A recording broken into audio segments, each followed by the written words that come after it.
Hello dear student, welcome back to our YouTube channel Aigan classes. आज हम बात करेंगे अपनी लास्ट वीडियो की, यानी कि आज जो हमारी थर्ड वीडियो है और लास्ट वीडियो है हमारी किस चीज़ की, इंजीनियरिंग ग्राफिक्स। इंजीनियरिंग ग्राफिक्स आज थोड़ा हम फास्ट चलेंगे, वीडियो जो काफ़ी हो जाती हैं 40 मिनट 30 मिनट। देखो मैं आपको कंटेंट डिलीवर कर रहा हूँ, उतना ही कर रहा हूँ जितना मैं चाहता हूँ, उससे भी ज़्यादा कर देता हूँ मैं किसी किसी क्वेश्चन में। तो कभी कभी हम इतना कंटेंट डिलीवर कर देता हूँ कि हो सकता है कि शायद आपका जो एग्जाम है, एग्जामिनर वहाँ तक ना पहुँचे। तो आज मैं थोड़ा कंट्रोल करके चलूँगा और जल्दी हम अपने क्वेश्चन करेंगे। मेरी जो तबीयत है वो भी ठीक नहीं ज़्यादा। तो मैंने आपको बताया था कि जितने भी क्वेश्चन ले रहा हूँ मैं, सभी ये PYQ हैं, चाहे वो UP SSC का हो, UP SSC का हो, चाहे UK SSC हो, जहाँ से भी हो, जिस भी एग्जाम में engineering drawing engineer graphics subject लिखा हुआ है वहाँ से मैंने क्वेश्चन उठाए हुए हैं। जैसे RRB SSC में से क्वेश्चन उठाया। पहला क्वेश्चन है, consider the following orthographical projection of an project. ये जो हमें एक प्रोजेक्ट दे दिया है, इसको बताइए ये जो प्रोजेक्ट है ये कैसा, आपको क्या दिख रहा है। ये जो प्रोजेक्ट है इसे कहते हैं प्रिज्म। इस तरह का अगर आपको प्रोजेक्ट दे दे कोई एग्जाम में, तो उस पर जो टिक लगाना आप प्रिज्म में लगाना कि ये जो प्रिज्म है। बस अब इसमें ज़्यादा मैं क्या बताऊंगा आपको। इसमें पूछा है for the given top view, यानी कि जो हमको दिया हुआ ये टॉप व्यू है, एंड फ्रंट व्यू। किसी भी कोई ऑब्जेक्ट था, उसका हमको एक टॉप व्यू दिखा दिया और एक फ्रंट व्यू दिखा दिया। RRB भुवनेश्वर में आया था क्वेश्चन। ऑर्थोग्राफिक प्रोजेक्शन है, identify the correct pictorial view. देखो ए हमको 4 व्यू दिए हैं, 1 2 3 और 4 ऑब्जेक्ट है हमारे पास। इनका एक टॉप व्यू बना दिया है और एक फ्रंट व्यू बनाया है। तो इसने पूछा है कि इनमें से कौन सा वो ऑब्जेक्ट है इसका एक टॉप व्यू है और एक फ्रंट व्यू है। देखो अगर मैं इसको ऊपर से देखूंगा, सबसे पहले हम टॉप व्यू की बात करते हैं, ऊपर से देखूंगा तो एक तो ये दिखेगी मुझे और एक ये लाइन दिखेगी, और ये इस तरीके से। देखो टॉप व्यू ऐसे तो बना नहीं, ये गलत हो गया। फिर आए मैं इस पे, मुझे टॉप व्यू दिखाना है, ये चलो अच्छी बात है, इतना दिख गया। फिर मुझे इस तरीके से दिखेगा, यानी कि मुझे टॉप व्यू जो इस तरीके से दिखना चाहिए ये, तो ये भी गलत हो गया। मेरी लाइन मुझे टॉप व्यू यानी ऐसे दिख गया और ये ऐसे दिखा, और इसका भी दिखेगा मुझे नीचे, यानी जब मैं इसकी लाइन खींचूंगा तो ये भी ऊपर को जाएगी ऐसे, और ये भी एक लाइन से जुड़ेगा, यानी ये हमारा ठीक है, सी ऑप्शन। देखो ए वाला ये है, बी ये है, सी ये है, डी ये है, यानी कि हमारे यहाँ सी ऑप्शन ठीक है, यानी डी ऑप्शन है। जब मैं इसका आगे से बनाऊंगा फ्रंट व्यू, देखते हैं इसका। इसको हटाऊं पहले जो मैंने कर दिया है। देखो मैं बना के इसलिए दिखा रहा हूँ, क्या पता एग्जाम में कोई और व्यू देने लग जाए आपको। फ्रंट व्यू मुझे बनाना, देखो इस तरीके का बनेगा फ्रंट, जो मेरा यहाँ पे ये शो हो रहा। फिर इस तरीके इसका ये बनेगा और एक ये बनेगा, फ्रंट में ऐसे दिखेगा तो फ्रंट में ये दिख रहा है ऐसा, जैसा दिख रहा है ऐसा बना दो बस। अगला क्वेश्चन है हमारा, the size of title block of all size of drawing. ये कह रहा है कि सभी माप की जो ड्राइंग शीट है हमारी, उनका जो टाइटल ब्लॉक, देखो आपने एक देखी होगी ड्राइंग शीट होती थी इतनी बड़ी, जिसमें हम ड्राइंग शीट बनाते थे। इसी ड्राइंग शीट में एक छोटा सा यहाँ टाइटल बॉक्स होता था, जहाँ आपके कॉलेज का नाम, यहाँ आपका नाम, आपका सेक्शन वगैरह, रिमार्क वगैरह इधर होता था। और यहाँ आपको जो है ऑब्जेक्ट का नाम, क्या प्रोजेक्ट है, प्रोजेक्ट जो भी आप जो बना रहे हो उसका नाम है लिखते थे। इसको कहते थे टाइटल बॉक्स, टाइटल ब्लॉक, सही, टाइटल ब्लॉक।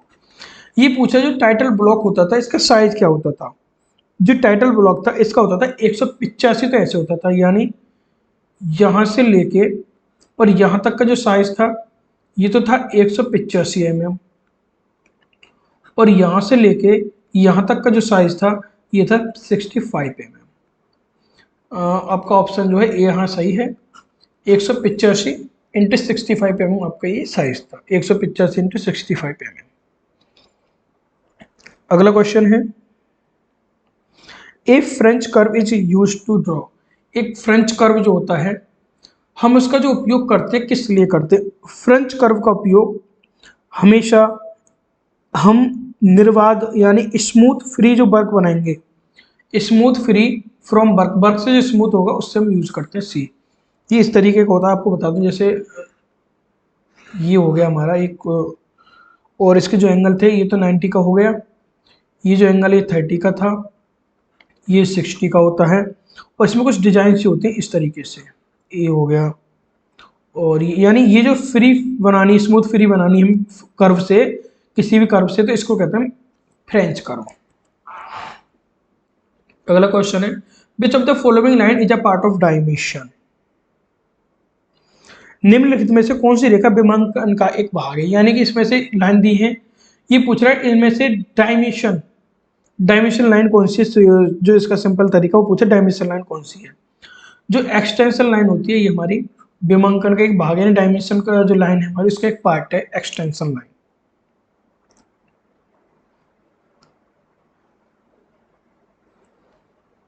ठीक, और इसकी अगर मोटाई पूछ ले तो वो होती है 1.5 mm। अगला क्वेश्चन है, is solid having minimum number of face. एक ठोस, यानी सॉलिड में एक ठोस जिसमें न्यूनतम संख्या में फलक होते हैं। एक ठोस में न्यूनतम संख्या में कितने फलक हो सकते हैं आपके? चतुर्थ फलक, ये 4 फलक हो सकते हैं, क्योंकि आप बात करेंगे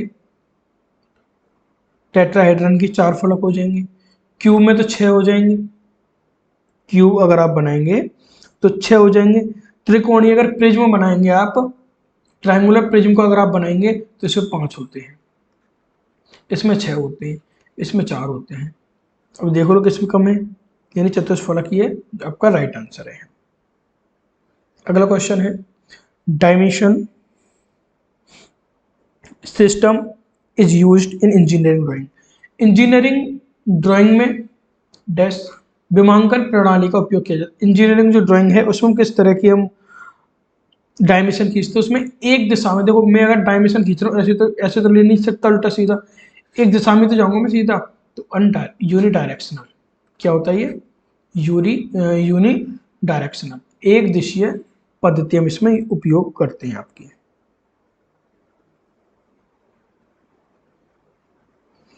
देखो इसमें हम अलाइंड संरेखित भी करते हैं, अलाइंड भी होते हैं, यानी आपके यहाँ ए और बी दोनों ऑप्शन आपके राइट हैं। इंजीनियरिंग ड्राइंग में जो हम डायमेंशन करते हैं अपनी, वो अलाइंड भी होती हैं और यूनि डायरेक्शनल भी होती हैं, तो आपके हैं दोनों ठीक है answer. The top view of a rectangular shape from will be show. देखो ये एक रेक्टेंगुलर शेप है हमारी कोई, जैसे इस तरह का रेक्टेंगुलर होता है। ये कह रहा है जब मैं इसे ऊपर से देखूंगा, यानी ऊपर से देखो, ये तो साइड होगी, ऊपर का मतलब फील कर लेना थोड़ा, ऊपर से देखूंगा जब इसको, तो मुझे क्या दिखेगा? देखो अगर मैं इसको ऊपर से देखूंगा मुझे हाइट दिखेगी क्या? हाइट तो बिल्कुल नहीं दिखेगी। हाइट तो जब दिखेगी ना जब मैं इसे सामने से देखूंगा। फिर यहाँ इसने हाइट की बात कर दी, ये भी गलत हो गया, और देखो यहाँ भी हाइट की बात कर दी।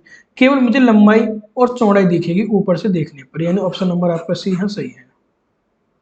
अगला है, the outer line of on object. ये कह रहा है कि जो आउटर लाइन होती है, यानी जो ऑब्जेक्ट की हमारी बाहर की लाइन होती है, हम उनको किससे खींचते हैं? एच बी से, एच से, 3H से, या 2H से।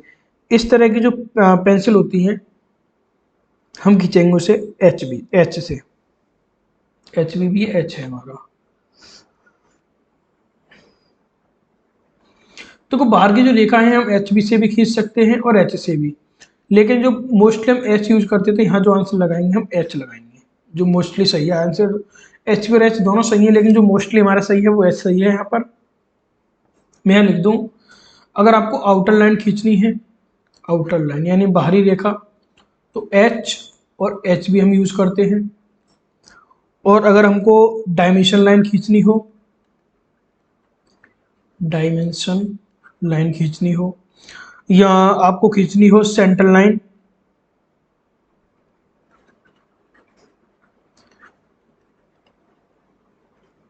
Central line, light line, light line.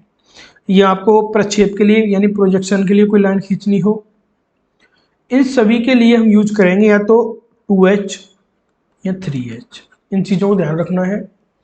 ये मैं वो क्वेश्चन बता रहा हूँ जो एग्जाम में आने के चांस हैं। हालांकि मैं इसमें 10-12 क्वेश्चन और भी लगा सकता हूँ, लेकिन वो पेपर से अलग हट जाएंगे बहुत ज़्यादा, तो उससे कोई फ़ायदा नहीं है। लाइन, अच्छा, line show the edge of the section plan in geometrical drawing. रेखा ज्यामितीय ड्राइंग में खंड के किनारों को दर्शाती है। कोई हमने एक ड्राइंग बनाई, उसमें जो खंड के किनारे हैं उसको क्या दर्शाएगी? Long break, short break, cutting break या हिडन से। तो जो लास्ट वाले जो किनारे होते हैं हम कटिंग प्लान में कह देते हैं कि कटिंग सतह को हम दर्शा देते हैं उस चीज से।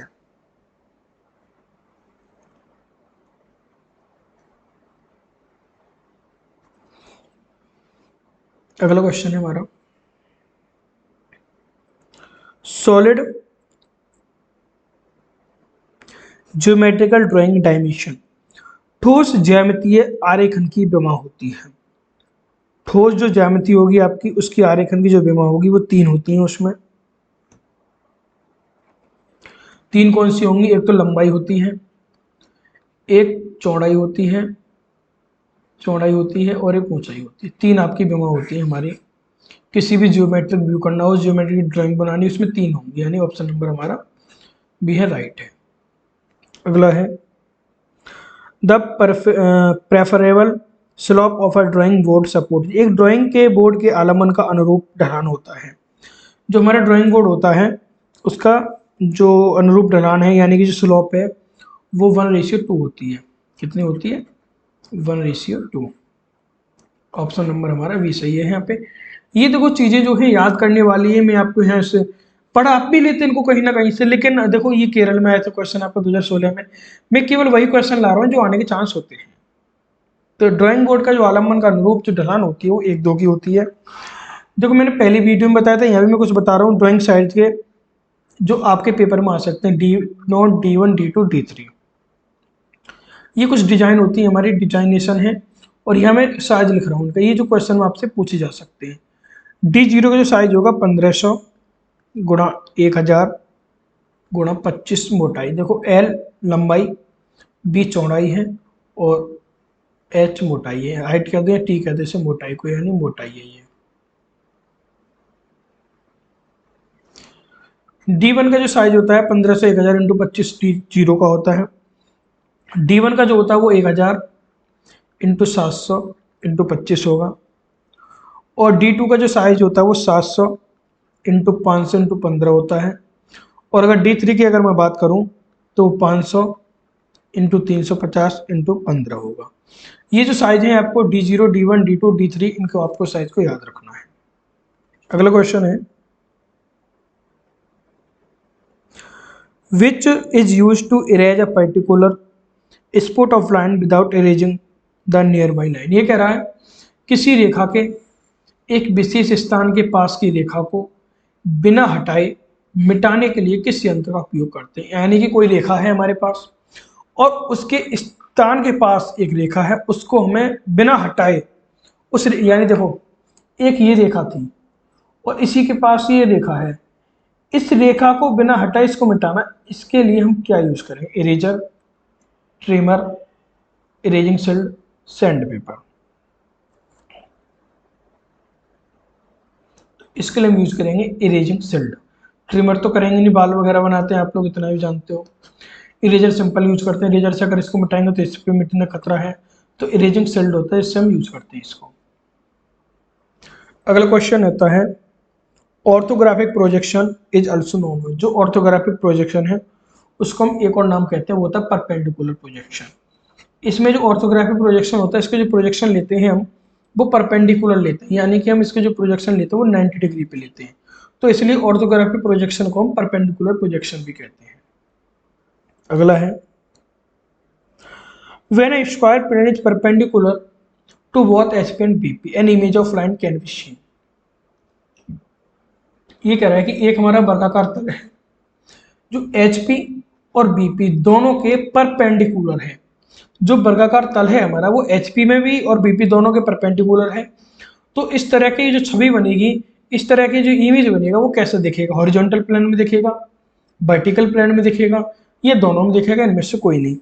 अगर हमारी कोई भी हम ऐसा डायग्राम बनाते हैं जो हॉरिजॉन्टल प्लेन और वर्टिकल प्लेन दोनों को वो 90 डिग्री में है, तो हमारा वो प्लेन जो दोनों में दिखेगा, हॉरिजॉन्टल में भी और वर्टिकल में भी, यानी कि both horizontal plane and vertical plane. Option number हमारा सी है, सही है। हम इसको एचपी में से भी देख सकते हैं। अगर देखो लंबवत है, क्वेश्चन देखना लंबवत की बात करें, 90 डिग्री पे है ना एचपीबीपी, तो हम इसको अपने एचपी से भी देख सकते हैं और बीपी से भी देख सकते हैं। अगला है dimension on the drawing can be found out as. Drawing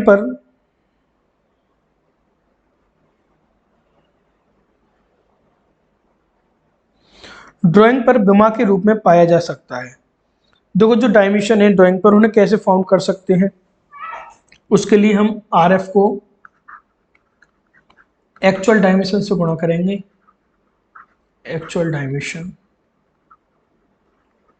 और उसमें हमें यहाँ से क्या मिल जाएगी, डायमेंशन मिल जाएगी ड्राइंग पे। तो R F into actual dimension divide नहीं करेंगे, आर एफ का मैक्सिमम लेंथ नहीं डिवाइड नहीं करेंगे, हमारा option number A. R F को हम एक्चुअल डायमेंशन से मल्टीप्लाई कर देंगे तो हमें ड्राइंग जो है हम आराम से फाउंड कर सकते हैं अपनी डायमेंशन में।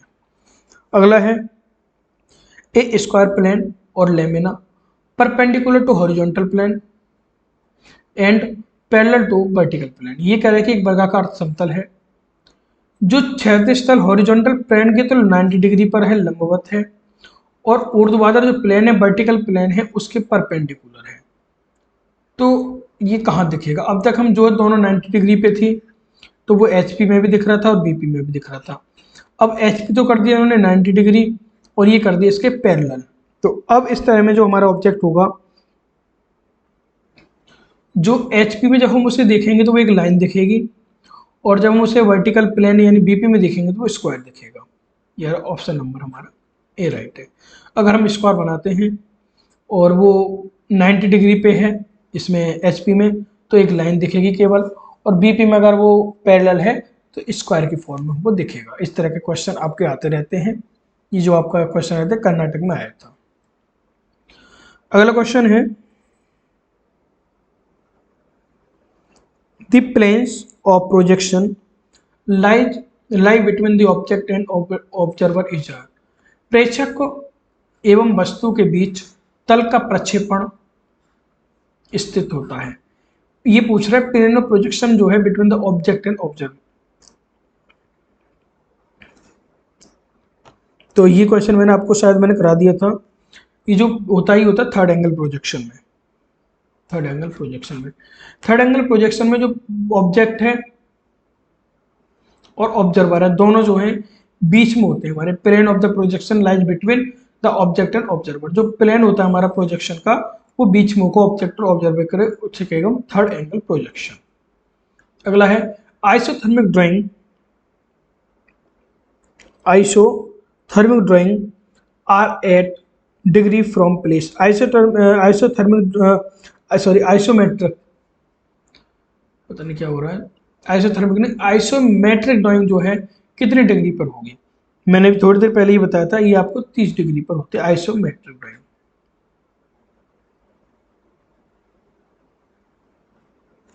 अगला question the estimate used to draw on non circular curve. हमें नॉन सर्कुलर कर्व बनाना है। तो मैंने भी थोड़ी देर पहले बताया था आपको, एक हमारा कर्व होता है इस तरीके से जिसे हम फ्रेंच कर्व कहते हैं। उसमें पहले से हमारे कुछ कर्व बने हुए होते हैं नॉन सर्कुलर टाइप के, तो वहां से हम अपने कर्व बना लेते हैं। तो फ्रेंच कर्व हम यूज करेंगे वहां। अगला full dating type A the height is divided into the how many equal parts. Type A को अभिलेखित करने के लिए यानी मुझे ए बनाना है, जो मैंने लेटरिंग जो आपको बताई थी इससे पिछली वीडियो में सेकंड क्लास में, जो आपको मैंने लेटरिंग बताई थी कि कैसे हम इनको करते हैं, LATTERING ए बी। देखो इस तरीके से आपकी लाइन होती है 1 2 3 4 5 6 7 होती हैं। इसमें ए, फिर बी, फिर आपको सी बनाना है, डी बना, इस तरीके से हम जेड तक लिखते थे। तो ये कह रहा है कि जब हमको टाइप ए यानी कि ये ए बनाना है, हमको जो है अपना ए बनाना है, ये वाला। तो इसको अभिलेखित करने के लिए ऊंचाई एच को कितने बराबर भागों में बांटा जाता है? तो हम इसको 14 बराबर भागों में बांटते हैं ऊंचाई को। ऑप्शन नंबर हमारा डी यहां पर राइट है। अब यही बी के लिए पूछ ले, तो देखो ए पूछा है तो 14 बराबर भागों में बांटेंगे और बी के लिए 10 में बांटते हैं, क्योंकि देखो अब मैं आपको जेड तक बताऊँ बहुत ज़्यादा हो जाएगा, डाटा भी बहुत है और आपके पास एग्जाम के दिन भी ज़्यादा नहीं है। तो ए का पूछेगा या तो जो 14 में बांटते हैं, जो आपका एक क्वेश्चन आया था केरल में आया था, केरला स्टोरी, केरल में क्वेश्चन आया था आपका, और बी को हम 10 बराबर भागों में बांटेंगे।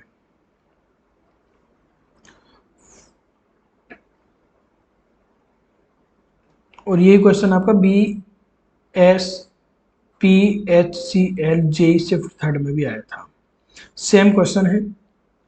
और ए ही पूछ रहा है यहाँ पे तो 14 हो जाएंगे, और बी पूछेगा तो 10 हो जाएंगे। अगला है while dimensioning for a engineering drawing which method or way of arrangement of dimensions are usually followed। एक इंजीनियरिंग ड्राइंग के लिए ये करा कि एक,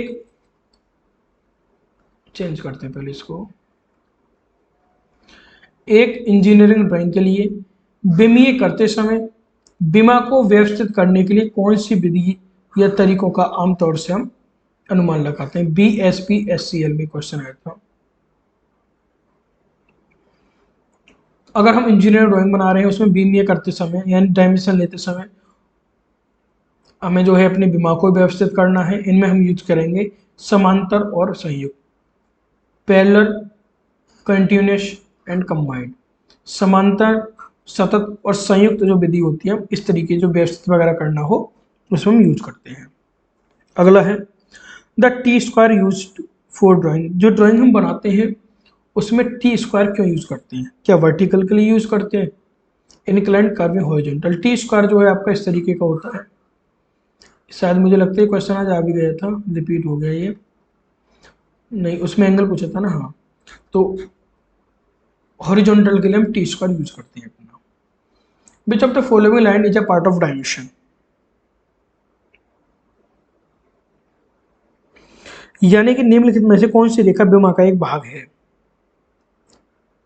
इसमें से पूछा विमा का एक भाग एक्सटेंशन लाइन, ये आ गया था ना क्वेश्चन, ये मैंने बता दिया था। तो आपकी जो भी यहाँ पे क्वेश्चन जो है आपके समाप्त होते हैं।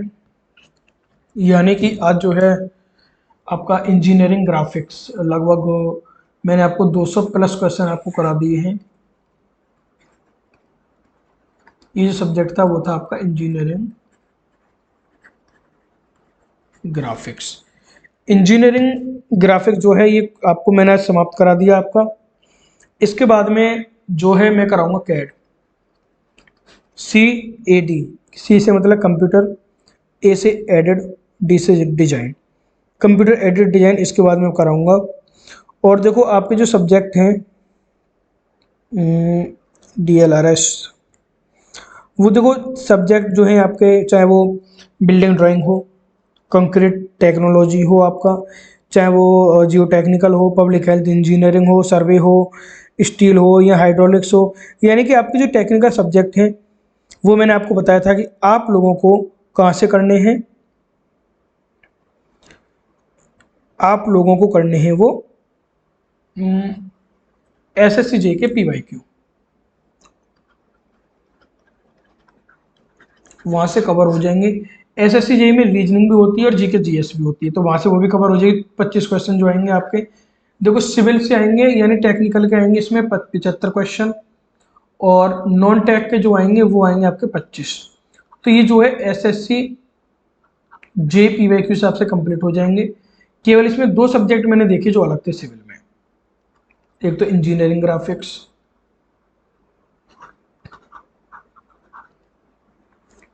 इंजीनियरिंग जी आर ए किधर गई पेन, और एक सेकंड जो था वो था हमारा कैड, कंप्यूटर एडेड डिजाइन। तो मैंने कहा था इन 2 सब्जेक्ट को मैं आपको कंप्लीट करा दूंगा, और जो है मैंने आपको कंप्लीट भी करा दी है, यानी कि हमारा जो है कंप्लीट हो गया आज। और कंप्यूटर एडेड डिजाइन, इसकी 2 वीडियो बनाऊंगा मैं, उसमें इनको कंप्लीट कर दूंगा पूरा का पूरा। और फिर मैं 2 वीडियो बनाऊंगा इंजीनियरिंग ग्राफिक्स की और कैड की, जिसमें पूरा रिवीजन करा दूंगा आपको। फिर आपको मैं एक मॉक और दूंगा, यहाँ एक मॉक टेस्ट बनाऊंगा आपके लिए, जिसमें पूरा 75 सिविल के होंगे और 25 आपके जो है ऐसे नॉन टेक के होंगे। 100 क्वेश्चन होंगे और एक क्वेश्चन 4 का होगा, 400 नंबर, जिसमें एक माइनस होगा। अब जब मैं यह क्वेश्चन कराऊंगा तो ये आपको देखने आपके कितने क्वेश्चन सही हुए कितने गलत हुए, ईमानदारी से आपको देख लेना कितने में से कितने आए थे, और आप जो मुझे लिख देना। देखो मैंने बताया था आपको जो है चैनल को 1 साल तक मैंने चलाया नहीं, किसी कारण बीमारी होने की वजह से जो भी हो गया था, उसको भी किसी दिन बताऊंगा आपको आके। लेकिन उसकी वजह से चैनल जो डिमोनेटाइजेशन हो गया था। अब दोबारा मोनेटाइजेशन करने के लिए वही यूट्यूब का जो रूल होता है, 1000 सब्सक्राइबर 4000 वॉचिंग टाइम, ये हमारे पास कंप्लीट है, ये हमारे पास कंप्लीट नहीं है। 2000 वॉचिंग टाइम हमारे पास कंप्लीट है लेकिन 2000 नहीं है। तो आप लोग क्या करना है, या तो वीडियो ज़्यादा से ज़्यादा चलानी है ताकि जल्दी कंप्लीट हो जाए, और इसको ज़्यादा से ज़्यादा जो है शेयर कर दें। आप शेयर करेंगे तो सामने वाला भी देखेगा और उसके लिए यूजफुल भी होगी ये वीडियो।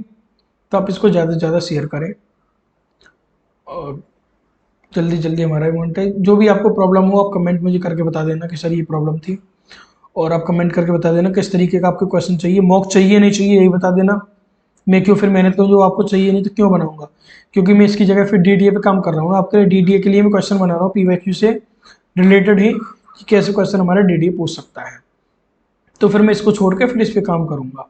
अगर आपको मॉक चाहिए तो कमेंट कर देना, मैं जो है मॉक टेस्ट बना दूंगा, 1 या 2 जितने बनेंगे, 2 3 तक 5 तक भी बना सकता हूँ, मुझे कोई दिक्कत नहीं है। एक दिन में एक मॉक कराऊंगा। थोड़ी तबीयत डाउन हो गई थी इसलिए 2 3 दिन गैप हो गया था, नहीं अब तक तो तुम्हारी इंजीनियर ड्राइंग और ये सीएडी खत्म हो जाता। वीडियो पसंद आई तो लाइक कर देना, और अगर आपने अभी तक चैनल को सब्सक्राइब नहीं किया तो चैनल को भी सब्सक्राइब कर देना। तो थैंक्स फॉर वॉचिंग।